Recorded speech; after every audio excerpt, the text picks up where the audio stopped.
If you were to ask God to design paradise in the 21st century, likely Lake Como would still request upgrades. Undoubtedly, this once glacial masterpiece stretches like a liquid runway between Alps that seem positioned by an architectural firm, creating a microclimate so perfect it makes Mediterranean plants forget their latitude.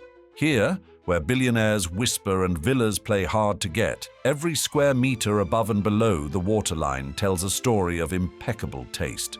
Therefore, in today's video, I'll give you my own private tour of the world's most beautiful corner, where even the fish have better addresses than most humans, as we take you inside Lake Como, the secret summer paradise for European billionaires.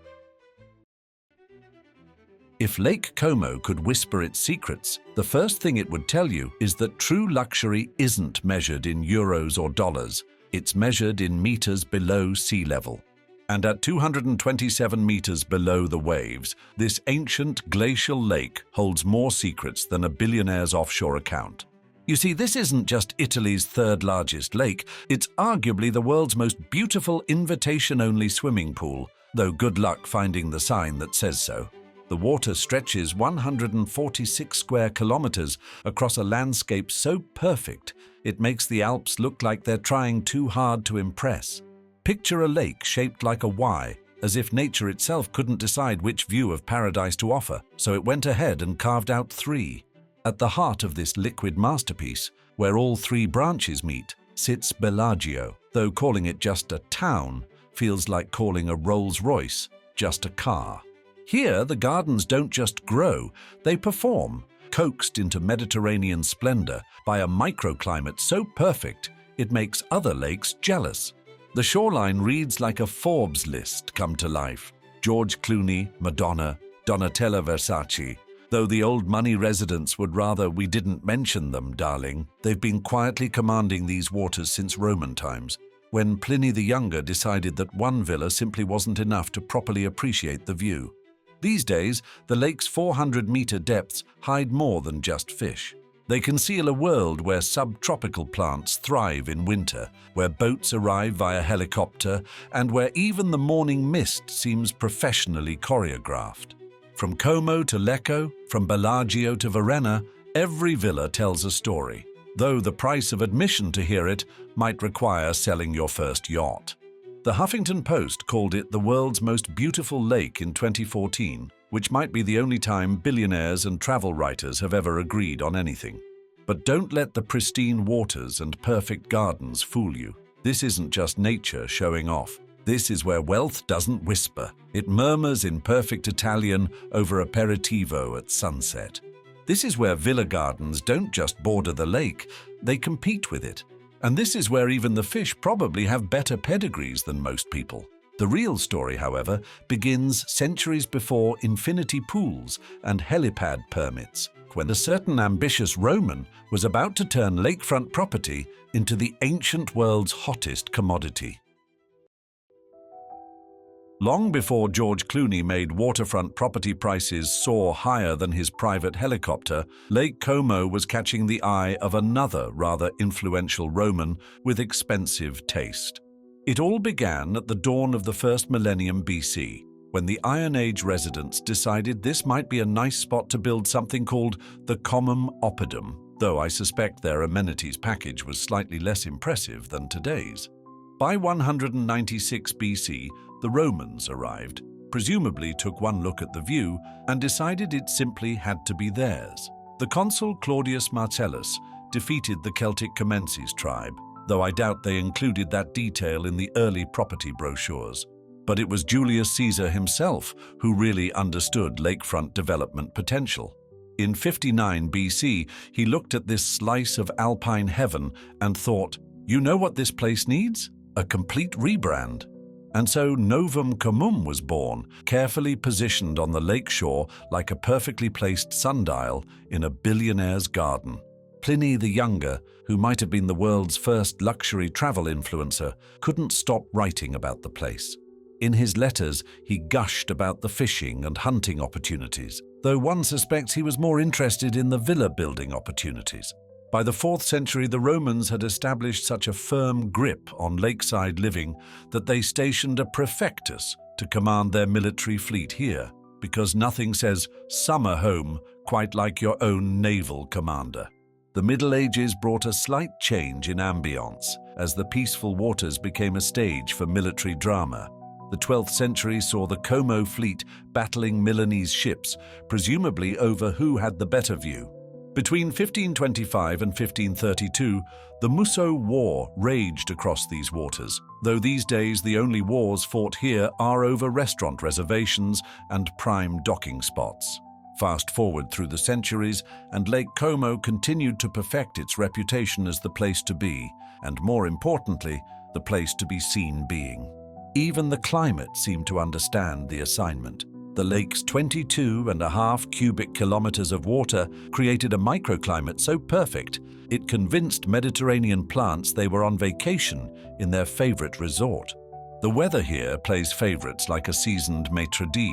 Winters are mild, averaging 7 degrees Celsius, because even the temperature knows better than to make the visitors uncomfortable.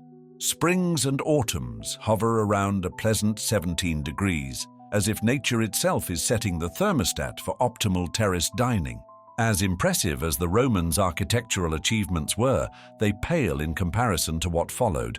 When Europe's nobility decided that having a summer home on Lake Como wasn't just a luxury, it was a necessity. And darling, necessity never looked quite this expensive. When they say real estate is about location, location, location, Lake Como responds with villa, villa, villa, though saying the word too many times might require a down payment. Let's start with Villa Carlotta, built in 1690 for the Milanese Marquis Giorgio Clerici, who apparently thought 7 hectares was a reasonable size for a garden. The villa later caught the eye of powerful banker Giovanni Battista Sommariva, who hosted the novelist Stendhal in 1818, though I suspect the guest rooms have been updated since then. In 1843, Princess Marianne of Nassau thought it would make a lovely wedding present for her daughter Carlotta, because nothing says congratulations on your nuptials quite like a lakeside mansion with its own museum of agricultural implements. Then there's Villa d'Este in Cannobio, which started life in 1568 as Cardinal Tolomeo Gallio's modest pied-à-terre. By 1816, it was hosting Caroline of Brunswick, the estranged wife of the future King George IV of England, proving that even royal drama needs a scenic backdrop. Villa del Balbianello sits on its promontory like a peacock showing off its feathers. Built in 1787 on the remains of a Franciscan monastery, it's the kind of place that makes other villas feel underdressed. Villa Melzi d'Eril in Bellagio was constructed between 1808 and 1810, commissioned by the Vice President of the Napoleonic Italian Republic. Because when you're that close to Napoleon, a simple cottage just won't do. Its park includes an orangery, a private chapel, and a Japanese garden, as if someone was playing luxury bingo and decided to check all the boxes.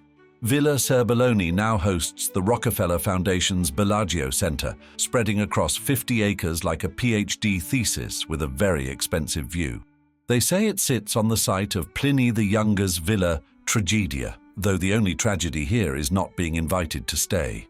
Villa Monastero in Varenna proves that even monasteries can get luxury makeovers. Transformed into an eclectic villa that makes other Nordic-style homes look like they're not really trying. Each of these villas maintains gardens that benefit from the lake's stabilizing presence, supporting subtropical and Mediterranean plants that have no business thriving this close to the Alps, but apparently didn't get the memo. The true magic happens behind these villa walls, where staff measure fork angles with protractors and maintain guest preference lists longer than most novels. While these historic villas set the stage, it's today's Lake Como that truly pushes the boundaries of luxury. Think less vintage charm and more, does your infinity pool have its own infinity pool? Because in the modern era, even perfection needs an upgrade. In case you're wondering how Lake Como's ultra-wealthy spend their summer days, they don't. they curate them. Welcome to a world where public transport means private boat services that have been shuttling the elite since 1826, when the first steamship with sails, the Lario, decided that walking was for mere mortals. These days, 3 levels of water transport exist. Regular motor ships for those who measure time in hours, hydrofoils for those who measure it in euros, and car ferries for those who can't decide which of their vehicles to bring across. The lake lifestyle comes with its own set of unwritten rules. Swimming, for instance, is generally prohibited except in designated areas, because when you're worth billions, even the water needs a proper invitation. This regulation stems from the lake's notorious depth changes, though locals suspect it's really because the fish are tired of dodging amateur backstrokers. When not avoiding impromptu dips, visitors can try their hand at sailing, windsurfing, and kitesurfing, activities that somehow look more elegant when performed against a backdrop of historic villas. The true cognoscenti understand that Lake Como operates on its own schedule. Climate change has been making its presence known, with winters becoming milder and summers more dramatic. The lake's recent weather patterns have become as unpredictable as getting a last-minute dinner reservation in Bellagio, with severe storms appearing like uninvited guests at a garden party. But even Mother Nature knows better than to completely disrupt the carefully choreographed dance of Lake Como life, where every sunrise seems professionally lit and every sunset looks like it was arranged by an interior decorator. The real magic happens in those perfectly timed moments between activities, when the morning mist rises from the water like a curtain at the opera, or when the evening light turns every villa into a golden palace. For those seeking cultural validation with their vacation, UNESCO thoughtfully added the Sacro Monte di Osuccio to its World Heritage List in 2003, because even pilgrimages should have a proper pedigree. This sanctuary, with its 15 Baroque-inspired chapels built between 1635 and 1710, offers spiritual elevation with a side of spectacular views, though reaching it requires the kind of determination usually reserved for securing lakeside dinner reservations. Yet for all its natural splendor and carefully curated activities, the true magic of Lake Como lies not in what you can see, but in the invisible ballet of service that transforms mere luxury into an art form. And this particular performance requires quite a cast. You might think managing paradise would be simple. After all, how hard can it be when your office view includes the Alps? But Lake Como's true genius lies in its invisible orchestra of luxury. Consider the local economy, which operates on a principle best described as, if you have to ask about tourist season, you can't afford the answer. Here, tourism isn't just an industry, it's an art form performed with the precision of a Swiss watch and the flair of an Italian opera. The entire region dances to the rhythm of visitor whims, where businesses don't just provide services, they anticipate desires you didn't know you had. Local shops have mastered the art of making even a simple espresso feel like it requires a black card to purchase. Transportation here operates like a carefully choreographed ballet. Private jets glide into nearby airports, helicopters buzz overhead like very expensive dragonflies, and boats cut through the water with the kind of timing that would make a symphony conductor jealous. Speaking of cultural performances, the lake hosts regular events that aren't so much scheduled as they are ordained.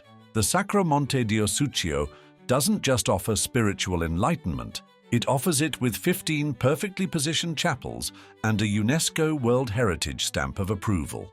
Even the infrastructure bows to the requirements of luxury. Hotels employ staff whose sole purpose is to know exactly how warm you like your morning cappuccino before you've even thought about ordering it. The real proof of Como's mastery lies in how it handles its celebrity residents. Unlike other luxury destinations where paparazzi lurk behind every palm tree, here the approach to famous faces is so discreet it makes Swiss bankers look chatty. Between managing the tourist experience, maintaining historic villas, and ensuring every sunset looks Instagram-worthy, though true Como regulars would never be so gauche as to post, The lake's invisible army of luxury specialists performs daily miracles with the casual efficiency of someone ordering a custom-made Venetian glass chandelier. Perhaps that's the true secret of Lake Como. It's not just a destination, it's a performance. Every morning, as the mist rises from the water and the first boats begin their elegant dance across the lake, the show begins anew. And as you sit on your villa terrace, watching the sun paint the Alps in shades of rose gold, while a distant church bell marks time in the most melodious way possible, you might realize that Lake Como's greatest luxury isn't in its villas or its views, or even its illustrious guest list.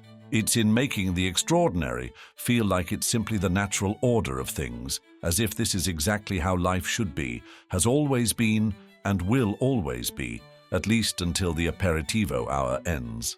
And now, I'd love to see you in the comments. Have you been to the Lake Como area before, or another luxurious part of northern Italy?